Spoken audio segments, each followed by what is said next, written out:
विदर्भातील काही भागांमधील कमाल तापमानाचा पारा हा काहीसा उतरलेला असून सोमवारी अमरावती, गडचिरोली, गोंदिया, नागपूर, वर्धा, वाशिम या भागामध्ये मेघगर्जना आणि विजांच्या कडकडाट तसंच 50 ते 60 किलोमीटर वेगानं वादळी वारे वाहण्याची शक्यता आहे। त्यामुळे या 7 जिल्ह्यांना येलो अलर्ट देण्यात आलाय। मध्य महाराष्ट्रातील हवामान कोरडं होण्याची देखील शक्यता वर्तवली गेली आहे। मध्य महाराष्ट्रातील काही भागांसह मराठवाड्यातील कमाल तापमानात 1 ते 2 अंश सेल्सिअसनं घट झाली आहे। मध्य महाराष्ट्रात कोल्हापूर, नाशिक, सांगली, सातारा तसंच सोलापूरसह विदर्भात नागपूर, गोंदिया, वर्धा आणि यवतमाळ या भागातील तापमानाचा पारा हा उतरल्याचं दिसतंय।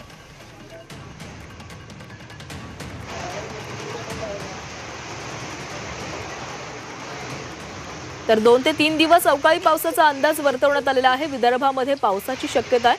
तर कोणकोणत्या जिल्ह्यांना अलर्ट देण्यात आलेला आहे पाहणार आहोत। वाशिम, यवतमाळ, वर्धा, नागपूर, गडचिरोली, चंद्रपूर या जिल्ह्यांमध्ये येलो अलर्ट देण्यात आलेला आहे। तर भंडारा, गोंदियाला देखील हा येलो अलर्ट आहे।